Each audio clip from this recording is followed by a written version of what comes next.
Ministerios Ebenecer presenta La Divina Palabra Infalible, con el apóstol doctor Sergio Enríquez, un mensaje a la luz de la palabra de Dios que edificará su vida. Bendiciones, mis amados hermanos. Es un privilegio poder hacerle seguimiento a las prédicas que hemos estado haciendo desde el área matrimonial, familiar, que creo que son extremadamente importantes. Lo hemos repetido un sinnúmero de veces, ¿verdad? Hemos dicho que la sociedad entera descansa, al final de cuentas, o debería de descansar en la fortaleza de los hogares. Y los hogares deberían descansar en la fortaleza de los matrimonios. Desde luego, todo debería descansar en Dios. En el intermedio está la iglesia, es decir, pondríamos el ser individual, el matrimonio, la familia, la iglesia y por último la sociedad. Eso es lo óptimo, eso debería ser lo óptimo. De esa forma hemos estado hablando cómo nosotros deberíamos de afectar también a la sociedad, como individuos deberíamos de afectar al matrimonio, como matrimonio deberíamos de afectar positivamente a la familia y como familia deberíamos de afectar positivamente a la iglesia y como iglesia deberíamos de afectar a la sociedad. Al no hacerlo de esa manera, la sociedad afectada por otros elementos va a afectar a la iglesia. Y esa iglesia, de alguna manera deformada, va a afectar a la familia. Y esa familia disfuncional va a afectar al matrimonio. Y ese matrimonio va a ser al revés. Desde luego creo que me estoy dando a entender. Y ese matrimonio va a afectar al individuo. Entonces, esa es una situación que nosotros deberíamos de corregir. No deberíamos, digamos, los ministros pretender tener una iglesia gigantesca, pero sin fruto. Digamos, la orden del Señor al inicio fue fructificad y multiplicaos. No, la orden no fue multiplíquense, la orden fue fructifiquen. Y una vez que han fructificado, multiplíquense. Porque si nosotros nos multiplicamos sin haber fructificado, van a ser una especie de células cancerosas en la sociedad, que están deformadas, que no se sujetan a la orden del cerebro, ¿verdad? Estoy hablando en sentido espiritual, pero también biológico, porque se sabe que el cáncer, las células cancerosas no obedecen la orden de muerte que les manda el cerebro cuando ya no están funcionales. Les dicen, te debes de morir, ya no te puedes seguir reproduciendo. Y ellas se rebelan y siguen reproduciéndose. Y bueno, eso lo tendría que explicar mejor un oncólogo, ¿verdad? Pero al ver la sociedad, nos damos cuenta que desafortunadamente, en una gran parte, la sociedad está afectando a la iglesia, la familia, el matrimonio y el individuo. En vez de que sea al revés, como Dios lo estableció. Digo esto y obviamente tiene que ser con sus honrosas excepciones, porque hay individuos que afectan su matrimonio y así como ya lo dijimos en el orden piramidal, terminarán afectando parte de la sociedad. Entonces, una de las cosas que está muy complicada y que lo hemos estado conversando desde hace ya, bueno, este es el 6º tema respecto a lo mismo, solo que desde diferentes ópticas, es la pandemia de la violencia.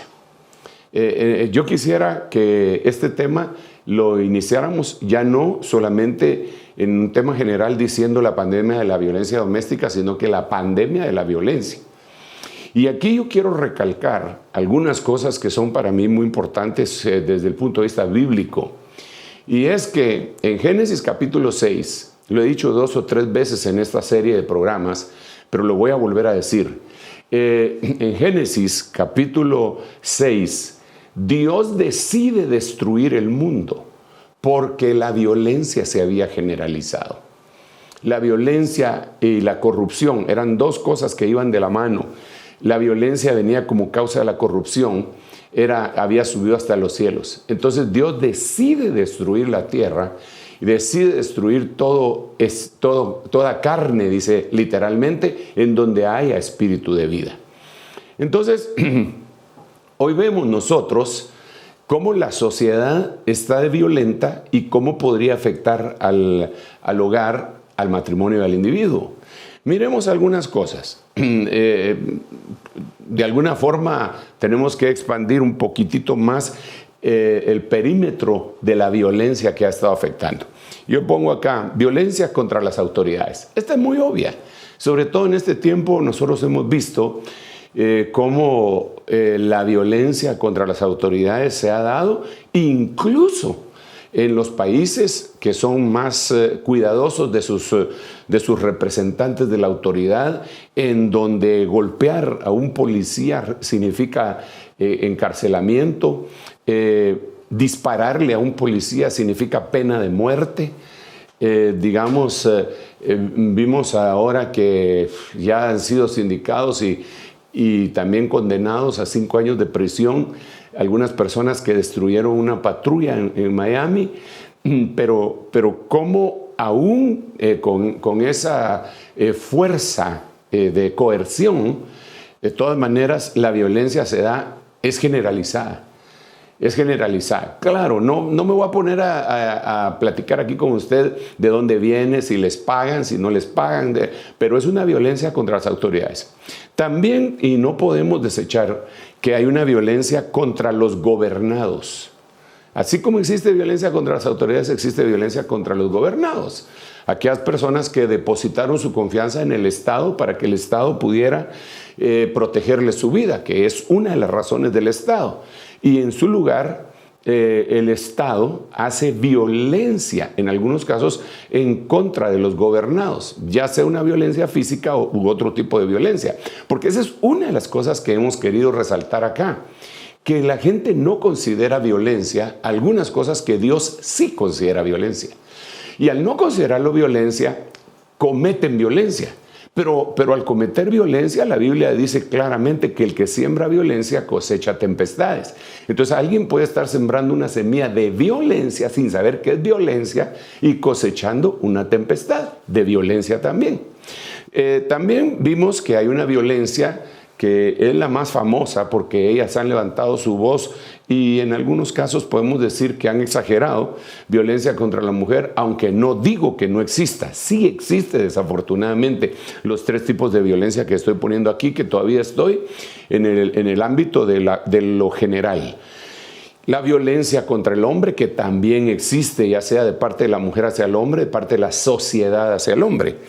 Eso es indiscutible. Cuando yo digo que hay una violencia contra la mujer, generalmente se le echa la culpa al hombre y de ahí surge la tesis del patriarcado, ¿verdad? Pero no es así. Es una violencia. Cuando yo pongo todos estos incisos, autoridades, gobernados, mujer y hombre, no necesariamente a un hombre le está haciendo violencia a una mujer, sino que puede ser la sociedad entera la que le esté haciendo violencia por X o Y razón. También está una violencia contra los niños y las leyes se levantan para la protección de los mismos, pero aún ahí en las mismas leyes les hacen algún tipo de violencia a un niño. Al victimizarlo, le estarían haciendo un tipo de violencia. Solo por poner un ejemplo, un niño que quizá fue violado, al hacerle el cuestionamiento que se le hace, claro, si lo hacen especialistas seguramente no va a suceder de la forma como lo voy a mencionar, pero si no son especialistas, seguramente lo van a victimizar. ¿Y cómo fue? ¿Y qué te pasó? ¿Y qué te hizo? ¿Y te dolió? Entonces, eso lo van a victimizar. También existe la violencia contra los ancianos, que ya lo pusimos, que también es la sociedad. Recuérdese, la violencia contra los ancianos es hecha no solamente parte de sus hijos que abandonan a un padre en un asilo y nunca lo vuelven a ver, sino que es la misma sociedad que trata de deshacerse de aquellos que ya dieron toda su vida productiva y le van, solo por ponerle el ejemplo, la legislación que primero decía que 60 años era el tiempo de jubilación, después de 65, después lo subieron a 67 y después a 70. Es una violencia que la sociedad le está haciendo a aquellas personas que alcanzaron la tercera edad y que durante toda su vida productiva estuvieron depositando su dinero en todas las cajas de seguro social del mundo y que ahora ya no tienen, que tienen el derecho de que ahora se les sostenga o mantenga. Ya no tienen, en primer lugar, devaluación de moneda y otro montón de cosas les afecta, y tienen que ir a suplicar como que si estuvieran pidiendo una limosna cuando es un derecho. Esa es una violencia que se le hace a los ancianos. Algunas personas que llegan a alguna edad ya no consiguen trabajo. Esa es una violencia contra los ancianos, pero que no la están haciendo necesariamente los jóvenes, sino que la sociedad entera. Pero es una violencia que no se considera como tal. No se considera como tal, pero lo es. Por eso hemos estado platicando. La violencia contra los animales, que sería, vamos a ver, aquí sería 1, 2, 3, 4, 5, 6, 7, que sería el número 7, aunque no dudo que existan otro tipo de violencias, es porque insistimos que se hace violencia contra los más débiles. Y al final de cuentas, los animales, por aquella posición que Dios nos dio, a nosotros de sojuzgar a todas las especies aquí en la tierra, definitivamente son más débiles que nosotros. Ok, eso sería una violencia generalizada, pero cuando esa violencia generalizada que está en la sociedad afecta y se deja venir en contra de el hogar, entonces yo le llamo a esto la pandemia de la violencia doméstica. Hemos estado conversando durante todos estos últimos mes y medio casi acerca de este tema y llegamos a la conclusión de que existen entonces violencia entre esposos, violencia entre hermanos, violencia contra los padres, violencia contra los hijos, para decirlo así, abuelo de pájaro, ¿verdad? Pero existen estos 4 tipos de violencia. También hemos concluido durante todas estas exposiciones que la rebelión es la base de la violencia. ¿De dónde sacamos semejante cosa? Pues lo sacamos de que desafortunadamente para decir violencia en el hebreo se utilizan 13 palabras hebreas que todas significan violencia, pero que todas nos dan la perspectiva divina del diferente tipo de violencia que se puede estar ejerciendo en contra de alguien. De esas ya hemos explicado 8 violencias y ahora vamos a explicar con la ayuda del Señor la número 9. Pero yo le quiero recordar que es una violencia aben, una violencia DAC. Ahí están los números por si usted lo quiere corroborar posteriormente con las herramientas que usted pueda tener en casa para estudiar la palabra. Está la violencia chamac, la violencia coach, la mashacá, la maratzá, la nagas y la aná. Estas 8 violencias ya las hemos explicado durante este mes y medio. Ahora falta la violencia ashuk, la violencia ashak, Oshek, Oshka y Perek. Entonces, estas son las 13. Recuérdese que 13 es un número que representa rebelión. Eso es indiscutible, rebelión. Entonces, si la violencia entonces se va a basar, la violencia completa se va a basar en estas 13 formas de violencia que mucha gente no la toma como tal. Entonces, entrando de lleno en lo que ahorita nos correspondería, que sería la violencia número 9, que sería la ashuk, es la palabra 6217, repito, para que usted pueda poder estudiarla con las herramientas que tiene en casa. Esta violencia aparece en esta versión. Mire qué interesante. Esta es la 1909, que es conocida como la versión antigua. Job capítulo 35, versículo 9. A causa de la multitud de las violencias, claman. Así tradujo, estos traductores así lo tradujeron. Ahora mire cómo dice la Huneman, Job 35, 9. Ante la muchedumbre, los calumniados clamarán. Entonces aquí es obvio que se vincula la palabra violencia con calumnia. Y eso es precisamente una de las acepciones que tiene la palabra que estamos estudiando en este momento, que representa violencia. En otras palabras, podríamos concluir que la violencia ashuk es una violencia calumnia. Es una violencia de tipo calumnia. Ay, Señor. Entonces ahora conversemos un poquitito de lo que es calumnia, según la sociedad y según la Biblia.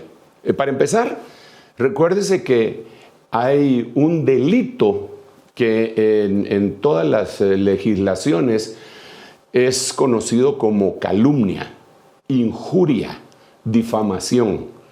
Esos son delitos en contra del honor. Son crímenes en contra del honor, que de alguna manera pueden llegar a considerarse una especie de asesinato. Porque la Biblia misma dice que más vale el buen nombre que la mucha plata. Entonces, cuando alguien mancha el nombre de otra persona, le está ejerciendo violencia. Y esa violencia, quizá él ignora que lo está haciendo. Quizá ignora que lo está haciendo, pero lo está haciendo. Y como lo está haciendo, lo va a cosechar. Pero lo va a cosechar en forma de tempestad.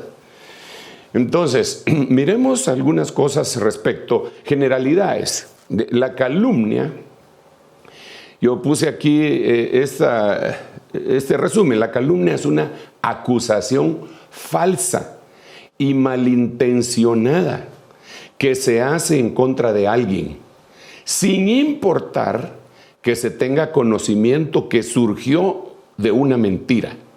Generalmente la calumnia parte del deseo de lastimar y hacerle daño a alguien, incluso de propiciar su desestimación por parte de sus allegados y de la sociedad en general, en especial si se trata de una figura pública. Ahora, fíjese pues, este es un delito. Esto en las legislaciones es un delito. La calumnia, difamación e injuria son delitos que generalmente, desafortunadamente, nunca llegan a una conclusión de condenación para el que injurió o difamó o calumnió. Digo desafortunadamente, pero al ojo divino no se le pasa eso. Pero ahorita todavía estoy hablando del ámbito de la sociedad. La sociedad que puede en algún momento venir a permear a la iglesia, y de la iglesia puede llegar a permear al hogar, y del hogar al matrimonio, y del matrimonio al individuo, sea ese individuo hijo, padre, esposa, lo que sea. Entonces, para que nos hagamos una idea, bueno, esto es lo que dicen las legislaciones más o menos. En derecho son otros los conceptos, esto es generalidades. Pero yo puse acá que podemos entender en parte la perspectiva divina respecto a la calumnia. Cuando vemos Proverbios 6:19, en un momentito se lo voy a leer, o tal vez no, en donde se dice que el Señor odia al que calumnia. Pero además, cuando vemos las penas que en su ley, en la ley de Dios, se le imponía a aquellos que eran calumniadores, entonces nos damos cuenta de la gravedad de este tipo de violencia. Ok, déjeme explicarle aquí dos palabritas acerca de esto. Dos comentarios. Número uno, Proverbios capítulo 6, versículo 19, es aquel capítulo en donde el Señor empieza diciendo: 6 cosas odia Jehová, y aún la séptima abomina su alma. Y empieza a dar una serie de situaciones, y cuando llega a la última, la sexta, antes de llegar a lo que abomina, como quien dice, la gota que rebalsó el vaso. Es decir, si se hubieran quedado en cinco cosas que odia Jehová, sin llegar a la sexta, tal vez no hubieran activado, no hubieran desencadenado la ira del Señor. Pero las primeras 5 Son generalidades, los pies que corren presurosos al mal, los ojos altivos, la lengua mentirosa, etc. Pero cuando llega la número 6, dice que Dios abomina al que calumnia, lo aborrece, lo odia. Imagínese usted cómo será esa cosa.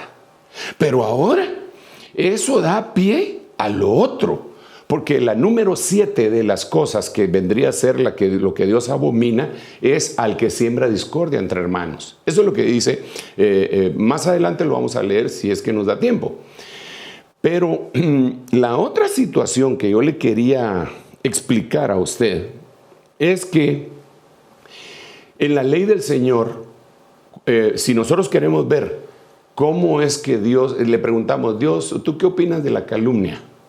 Dios, el Dios todo misericordioso. Señor, ¿tú qué opinas de los calumniadores? Cuando vemos las penas que se le imponían a los calumniadores en la ley de Jehová que el Señor le entregó a Moisés, nos damos cuenta de lo que Dios opina. Se lo voy a leer.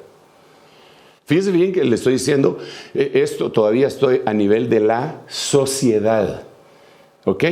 Que puede llegar a permear y afectar la iglesia. Y esa iglesia que no se para de frente y dice, bueno, tenemos que pelear y tenemos que tener matrimonios sólidos y tenemos que tener familias sólidas y tenemos que orar en este año la reconciliación. Es el espíritu de Elías que va a hacer volver el corazón de los padres a los hijos y el de los hijos a los padres. Tenemos que basarnos en la fe para que se restauren las familias. La iglesia que no hace eso, sino que se interesa en otras cosas, que puede ser que también sean bendiciones de Dios, pero no prioridades. Esa iglesia no va a estar haciendo su función, que es de sal y de luz. Entonces, mire, esto se pone más interesante. Miremos qué es lo que Dios opina. Señor, ¿qué opinas? Bueno, entonces el Señor nos dice ahí, bueno, dependiendo del grado de calumnia, voy a establecer diferentes penas. Entonces miremos la primera. Según Números 14:37, Dios mata a los calumniadores en medio de una plaga. Repito, Dios mata a los calumniadores. Eso no me lo estoy inventando yo. Y recuérdense que ahorita estamos en medio de una plaga. Si hay gente que son calumniadores profesionales, deben de temer, porque Dios mata a los calumniadores en medio de una plaga. No importa dónde se escondan. No importa si huyen del país. Dios mata a los calumniadores por medio de una plaga. Eso es lo que, y ahí le estoy poniendo los versículos. Yo no me los estoy inventando. Según Deuteronomio 22:17, hay una fuerte sanción económica, además de la reivindicación del ofendido. Esta es la más suave. Esta es la más suave de las tres. Y la número 3 es, el acusado de difamar se le hacía pagar la pena que él pretendía para el que había calumniado. Deuteronomio 19:19. Entonces, Señor, ¿qué opinas de las calumnias? ¿Qué opinas de los calumniadores? Bueno, mijo, esto es lo que opino.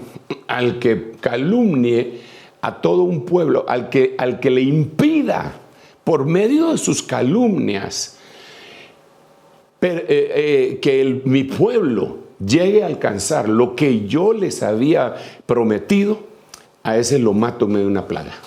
¡Wow!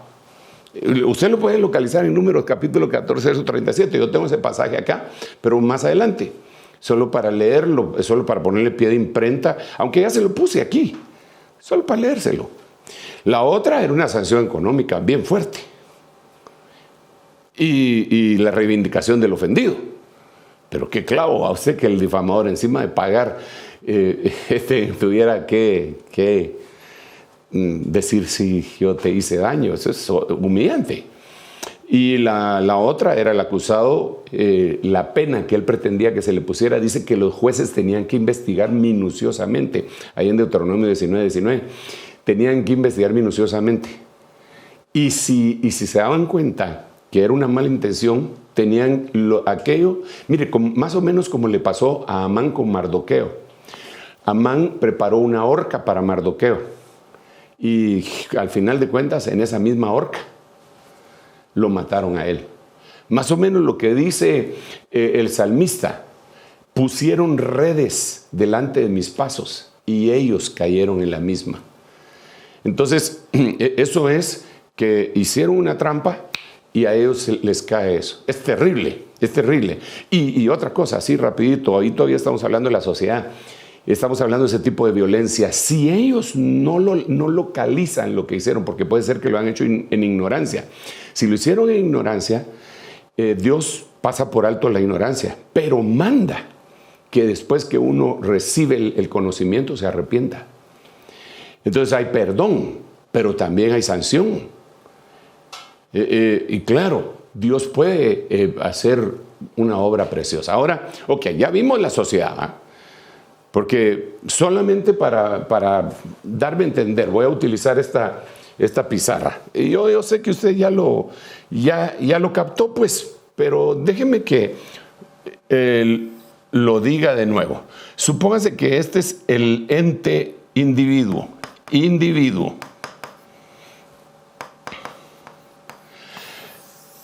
Este ente individuo tiene su matrimonio.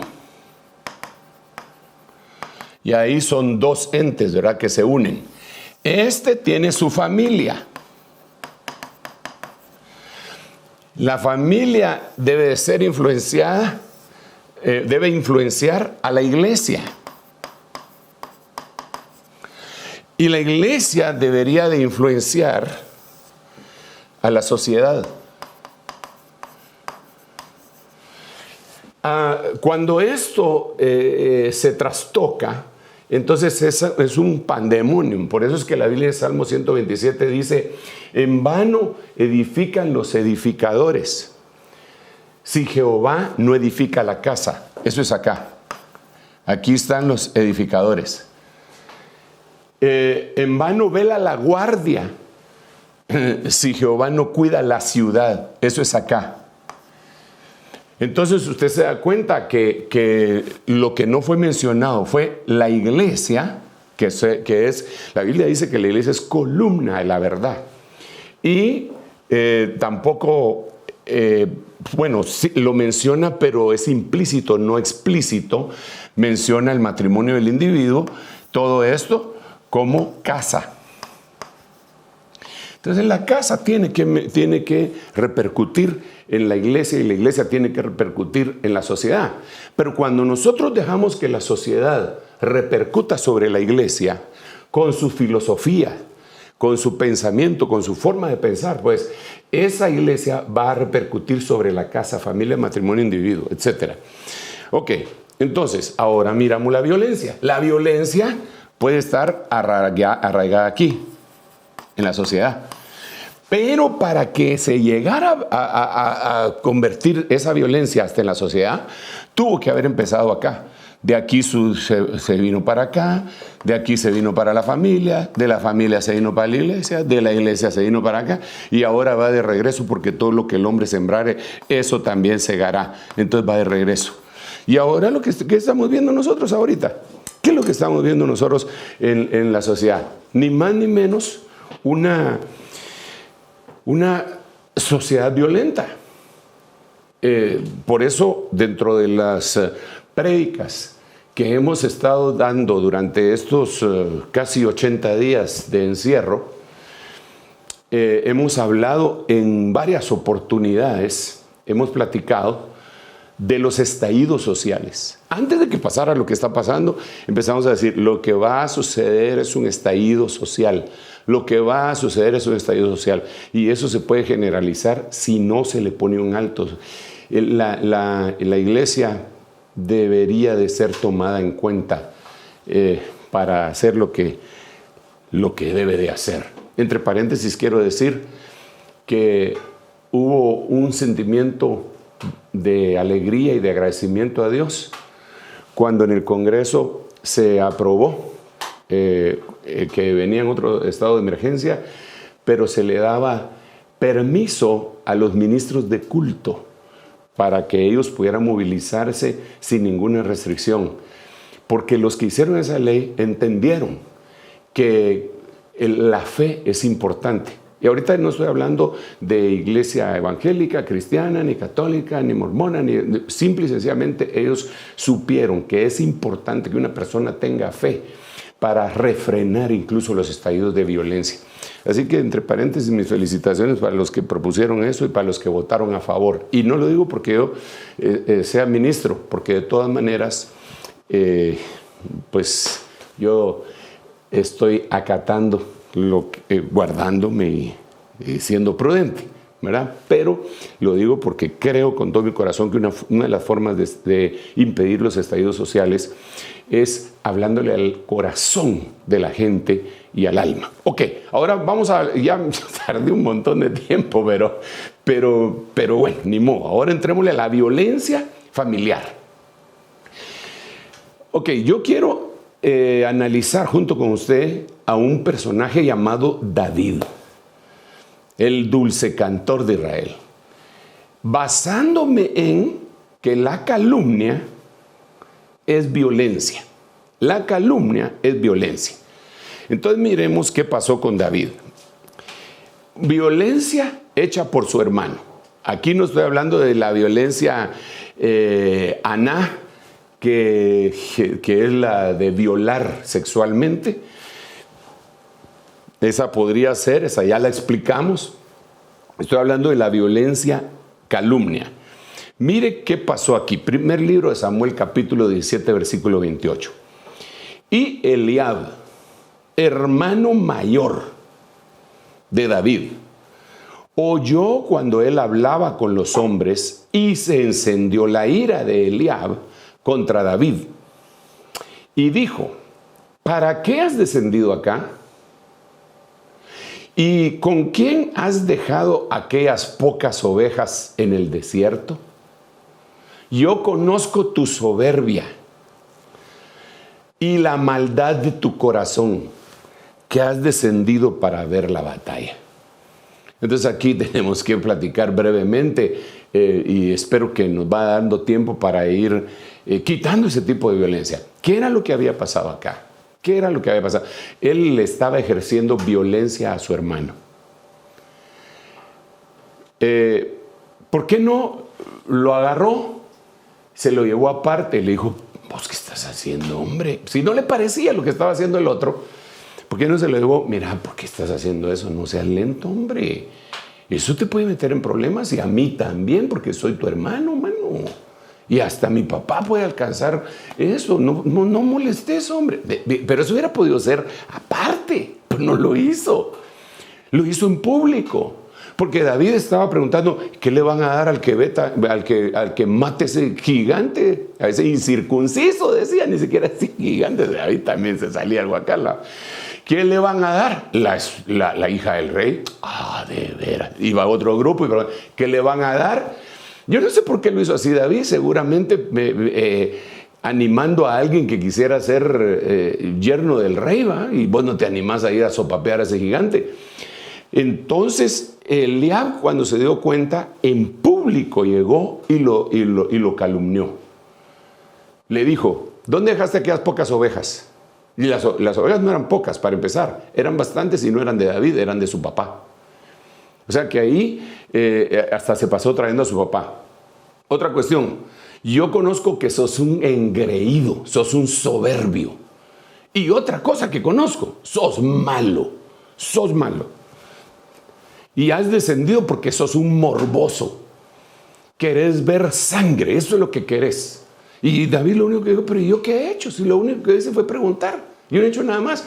Pero ahora vemos que esta violencia, ashuk, esta violencia de calumnia, porque lo hizo como para desacreditarlo en público. Muchachos, no le hagan caso a este patojo, hombre. Si unas ovejas, este es el quesero de mi papá, hombre. Yo no sé por qué lo dejó venir. Este no merece. Lo calumnió, lo degradó. David no se dejó. No es que se puso a combatir con él. No, simple y sencillamente él sabía lo que había vivido en la intimidad con Dios y no dejó que esa violencia le afectara. Pero ¿por qué Eliab era violento? Simple, le tenía envidia. ¿Por qué digo que le tenía envidia? Porque ya había llegado el profeta Samuel y lo había ungido. Y a Eliab lo iba a ungir Ya iba con la redoma para echarle aceite cuando el Señor le dijo, no.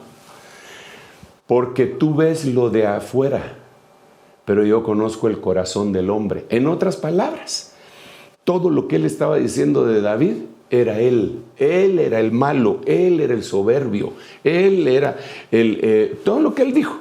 Porque el Señor dijo, yo le conozco su corazón, yo no lo he escogido a él. Si no hubiera sido todo eso, si no que hubiera tenido un corazón como el de David, ¿o usted cree que Dios escogió a David por chaparro o por ser el menor? No, lo escogió por su corazón. Entonces, si él lo escogió por su corazón, tuvo que haber desechado al otro por su propio corazón. Y lo dijo, yo conozco, tú míralo de afuera, yo conozco el corazón. Entonces, cuando ungieron al más pequeño, al otro le dio envidia. Esa envidia repercutió en una violencia que él le hizo. Si lo trasladamos al ámbito social, eclesiástico y de familia, uno puede estar menoscabando, degradando, descalificando a la gente que está alrededor de uno, porque tiene ciertos cheles, como dicen en mi pueblo. Entonces trata de descalificarlo, bajarlo, pero le está ejerciendo violencia. Y eso la mayoría de la gente no lo considera como violencia, pero es violencia según la Biblia. Y al sembrar eso vas a cosechar tempestades. En la casa también puede ser. Imagínense cómo es posible que en la casa donde se supone que son los hermanos, que cómo se quieren, y puede llegar esta situación, puede llegar. Eso no lo vemos en una sola oportunidad, eso lo vemos con Caín y Abel. Eso lo vemos con Isaac e Ismael, eso lo vemos con José y sus hermanos, eso lo vemos con David y sus hermanos, eso lo vemos con los hijos de David y sus hermanos, eso lo vemos con el Señor Jesús y sus hermanos. Entonces hay violencia y que tal vez no se manifiesta con golpes, aunque también los hay. Hay violencia que no se manifiesta con violación sexual, que ya la explicamos, aunque también puede ser que la haya.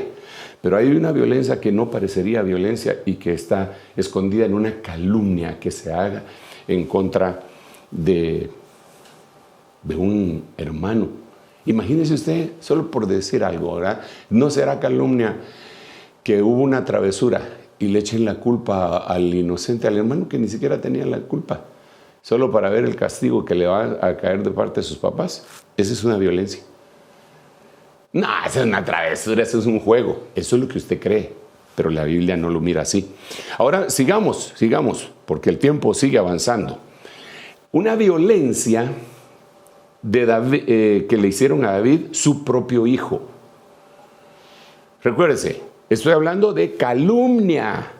Violencia igual a calumnia. ¿Quién calumnió a David? ¿Quién lo calumnió? Absalón.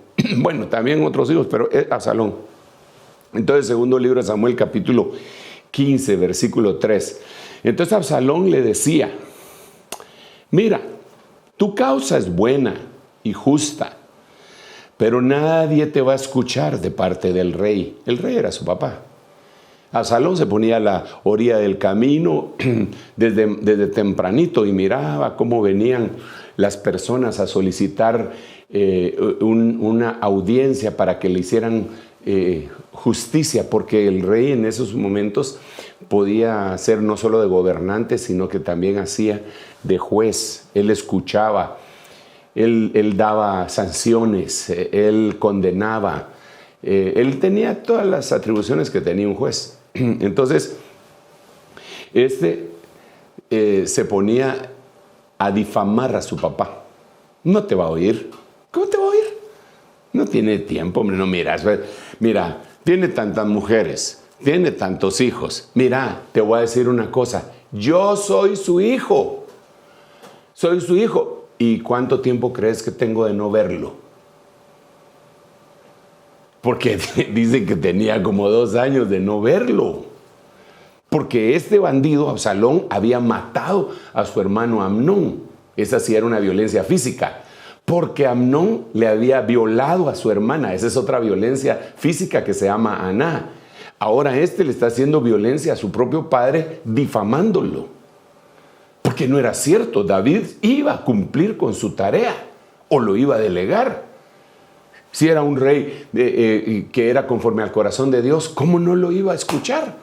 Pero entonces ahora vemos que un hijo puede estar haciéndole violencia a un padre cuando lo difama.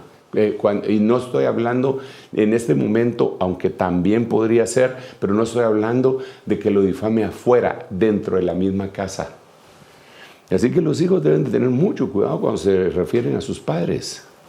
Muchísimo cuidado. No se trata solo de que mi papá es aquí, mi papá es allá y solo las quejas.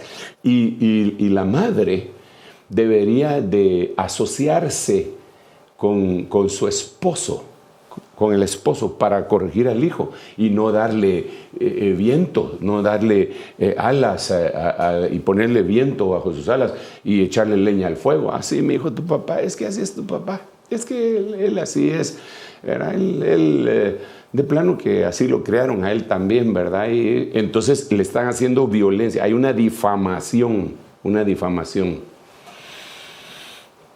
Yo he conocido hogares que se me quedaron grabados en mi mente algunas actitudes en donde tanto las hijas como la esposa hablaban pestes del papá. Y el papá lo sabía y no les corregía. Y hablaban cualquier cantidad de cosas y le decían viejo, no como la canción Viejo, mi querido viejo, sino que viejo de una manera despectiva. El viejo es un loco, y lo menosprecian. Eso es una violencia, es una violencia. Y lo peor es que todo lo que uno siembra, eso también va a cosechar, hombre. Eso es lo peor. Entonces eso es un llamado a los hijos. No difamen a su padre. Viven con él. Tienen que, al final de cuentas van a tener que soportarlo. Ya cuando ustedes ya no sean hijos de dominio, sino que sean jefes de casa, se van a dar cuenta de la tarea difícil que le tocó vivir a su papá. Entonces se van a dar cuenta, ¿verdad? Cuando a ustedes les toque salir a conseguir el pan que se van a comer sus hijos, cuando a ustedes les toque salir a conseguir los recursos de la tablet nueva que quiere el hijo, entonces van a comprender cuando el papá no le podía comprar los tenis que usted quería. Entonces no puede haber ese tipo de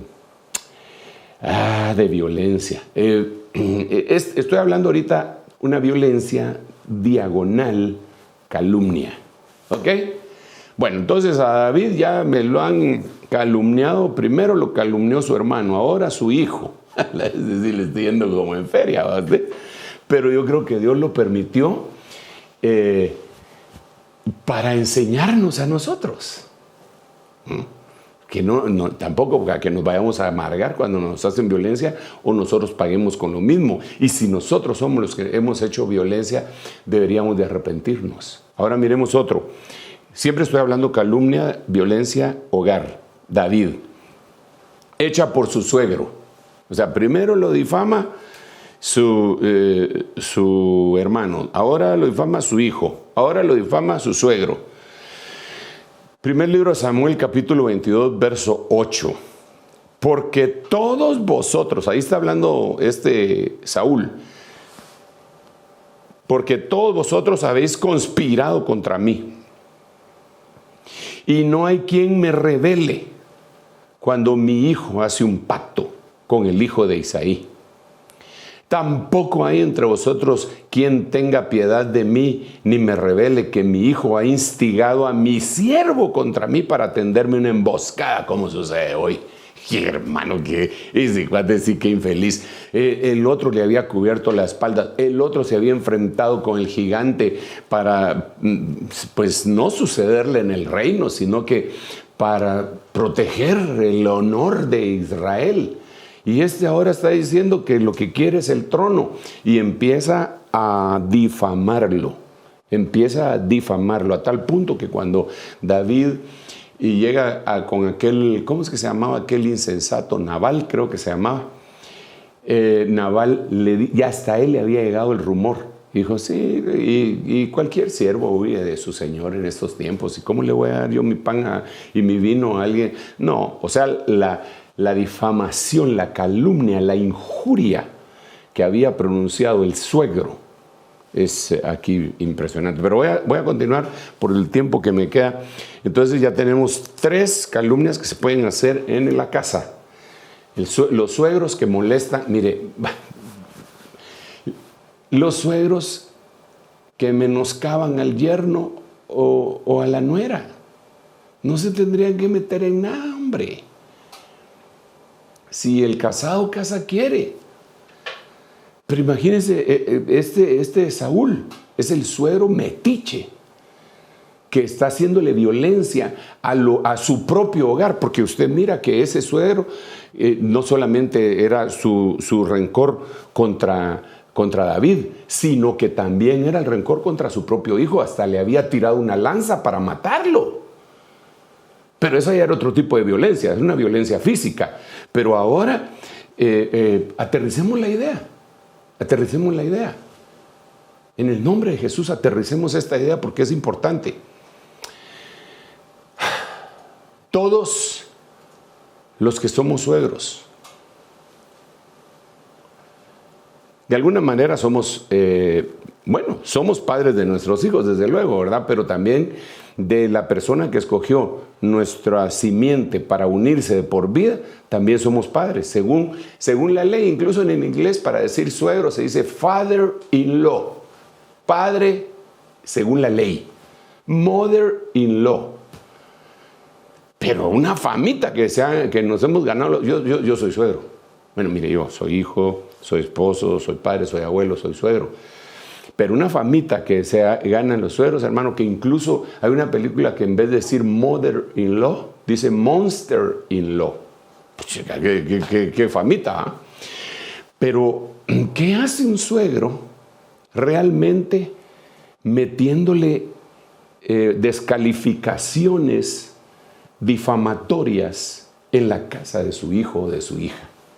¿Por qué un suegro va a ir a hablarle a su propio hijo en contra de su cónyuge? Eso es lo que vemos acá. ¿Por qué? Mire, le va a destruir su casa. No sea violento. Si usted no pudo tener una casa linda, si usted tuvo 3 matrimonios fallidos y ahora está solo, si usted es como la samaritana, que 5 maridos has tenido, el que ahora tienes tampoco es tu marido, pues deje que sus hijos levanten vuelo, pero no los difame, no calumnie a la pareja. ¿Por qué él va a estar diciendo? Eso es una calumnia tremenda, es una violencia tremenda. Con la que se casó, mira, pero qué barbaridad. Yo creí que a mejorar la raza iba, mira lo que hizo. Eso fue lo que le hicieron a Moisés cuando Dios se llenó de ira, cuando empezaron a hablar de Moisés porque se había casado con una mujer del desierto que tenía su piel negra. Y usted sabe que Moisés era simpático. Es más, cuando salió del río, que lo dejaron ahí, eso fue lo que impresionó. Dios utilizó esa belleza de Moisés para impresionar a la hija de Faraón. Moisés era bien plantado, era tremendamente atractivo. Eso dice la Biblia, eso no lo digo yo, eso lo dice la Biblia. Yo imagino que salía a pasear en las noches en su Ferrari y todas suspiraban por él cuando estaba en Egipto. Y sus hermanos eso es lo que creían. Decían que qué guapo que es, qué guapo. Pero mira con la que se fue a meter, violencia. Mira, pastuda. A ver cómo le decían que estaban haciendo violencia. Suegros, no le dan violencia a la casa de sus hijos. Sigamos pues porque el tiempo se me ha agotado, Dios mío, y ya no voy a poder seguir con otros casos que tengo aquí, pero por lo menos terminemos de platicar lo que le sucedió a David. Violencia, ashuk, calumnia hecha por su esposa. O sea que lo calumnió su hermano, lo calumnió su hijo, lo calumnió su suegro. Y ahora lo calumnia a su esposa. No, hombre, eso es violencia. No debe de ser violencia eso. Miremos. Primer libro de Samuel, capítulo 19, versículo 17. Y Saúl dijo a Mical. Saúl era el papá de Mical, ¿verdad? Saúl dijo, Mical era la esposa de David. Saúl dijo a Mical, ¿por qué me has engañado de esta manera si has dejado ir a mi enemigo? De modo que ha escapado. Y Mical dijo, él le dijo a Saúl, él me dijo, déjame ir porque si no te mato. Déjame ir porque si no te mato. Discúlpeme, yo he leído y releído el primer libro de Samuel 19:7 y la relación que tuvo David con Mical para ver cuándo le dijo eso. ¿Cuándo le dijo, déjame ir porque si no te mato? Sí, ella fue la que le dijo, hoy vienen a matarte. Si te quedas aquí en la casa, te matan. Entonces lo ayudó a que bajara por una ventana y el otro se fue huyendo. Entre paréntesis, ¿por qué no lo acompañó ella? Porque no quería la comodidad del reino. Y cuando llegaron los enviados del rey, puso una estatua, un terafín que ella tenía, un ídolo doméstico, lo puso y le puso pelo de cabra, y eso fue lo que llevaron a Saúl. Y ahora le dice, ahora lo está difamando. ¿Te imaginas lo que piensa Saúl, que ya estaba enfermo de celos? Y que le dice, ¿qué? ¿Que te dijo que te iba a matar? Sí, él me dijo que me iba a matar. Que si no lo dejaba ir, me iba a matar. Pero ¿cómo hacer eso? Y se le está ejerciendo violencia difamatoria. Y eso no debe ser en un hogar. Eso no debe de dar. Mire, yo creo que debe de haber ahí ella tenía que haber, lo primero que tenía que haber hecho era irse con su esposo. No se fue, lo ayudó a huir. Le debería haber dicho a su papá, la verdad, papá, es que yo lo quiero mucho y yo sabía que tú lo ibas a matar, perdóname, pero yo no podía dejar eso. Le podía haber dicho cualquier otra cosa, sin mentirle, en vez de difamar al esposo. Entonces hay muchas esposas que le están haciendo violencia a su esposo difamándolo. Los salones de belleza, que ahora ya no se miran como antes, ¿verdad? Porque ahora se atienden por turno. Yo creo que ha de haber bajado el índice de difamación ahí. Pero yo sé de mujeres que se ponen a platicar con sus amigas hablando mal de su esposo. Ay, sí, es tremendo. Mira, es un agarrado, tacaño, bravo, róncale en los pies. Y bueno, empieza a hacer un montón de cosas, difamándolo. Esa es una violencia. Y puede ser que esa violencia sea como consecuencia de una violencia que le estén haciendo a ella. Pero si no para eso, la violencia va a ir incrementándose hasta que va a explotar de una manera terrible. Entonces, porque el tiempo se me ha terminado para la administración de esta parte de la pandemia de la violencia, yo te hago una invitación. Mira, si has comprendido que la difamación puede ser una forma de violencia y en algún momento has difamado o calumniado a alguien, arrepiéntete. Porque aquí solo hablamos a grandes rasgos de la sociedad y hablamos a grandes rasgos del matrimonio, pero aquí podríamos hablar del bullying. Aquí podríamos hablar de las calumnias y difamaciones que se hacen por internet.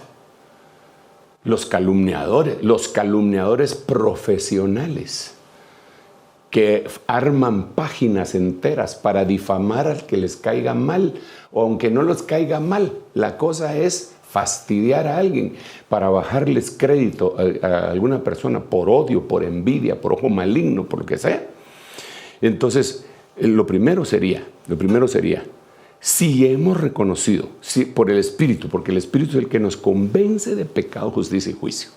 Si hemos reconocido que somos violentos y a veces nos echamos una calumnia, pidámosle perdón a Dios en nuestra propia casa. Si hemos sido calumniados, pidámosle a Dios que no nos amarguemos. David le hicieron todo esto y él no se mira amargado. Incluso a su hermano lo recibió, cuando los empezaron a perseguir, lo recibió en la cueva de Adulam, a todos sus hermanos, ahí lo tuvo. No se vengó. Mical incluso la reclamó posteriormente, que lo difamó, ¿verdad? A Saúl, que era su suegro que lo había difamado, lo lloró, hizo una canción llorando. Saúl y Jonatán, amados, veloces como águilas, fuertes como leones, inseparables en su vida, también fueron inseparables en su muerte. No lo digan, que no se enteren las hijas de los filisteos para que no se alegren. Y él lo había difamado, le había hecho violencia, quiere decir que no se amargó. Y en el caso de Absalón, cuando salió a guerrear, Joab le dijo: te encargo mucho que no le hagas nada a mi hijo, que lo había difamado, que lo había violentado, que había violado a sus concubinas. No se amargó. ¿Sabe por qué? Porque había amor en su corazón. Entonces la única forma sería llenarnos del Espíritu Santo, porque cada uno de nosotros somos vulnerables a que alguien nos quiera difamar. No nos amarguemos, no nos amarguemos. Y dejemos también la justicia de Dios en Dios. Que no haya violencia en tu casa, ni ningún otro tipo de violencia. Padre, en el nombre de Jesús, así como está escrito, que el lugar en donde nos reciban, en donde nos abran las puertas, nosotros declaremos paz sobre esta casa. Así, Señor, todos aquellos lugares que han abierto las puertas, ya sea físicas o cibernéticas, virtuales, para que llegue esta palabra, yo declaro paz sobre esa casa. Paz. Paz. Para que la paz tuya que reposa en mí quede y permanezca en los hijos de paz que habitan esa casa. En el nombre de Jesús no queremos nada con la violencia. Restablece a tu pueblo, Señor, bendícenos. En el nombre de Jesús, gracias, papá. Amén, amén y amén. Que Dios le bendiga y no se le olvide que tenemos la temporada número 5 del retiro de invierno, que empieza miércoles, jueves y viernes, de las 8 de la mañana hasta que aguante el cuerpo, y el foro, ¿verdad?, de preguntas y respuestas que vamos a tener siempre con otros apóstoles y su servidor con la ayuda del Señor. Dios le bendiga y hasta pronto.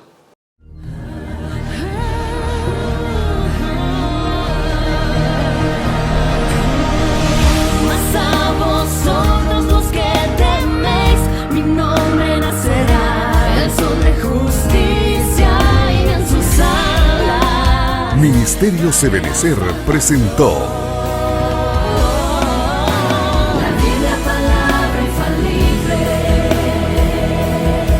con el Dr. Sergio Enríquez.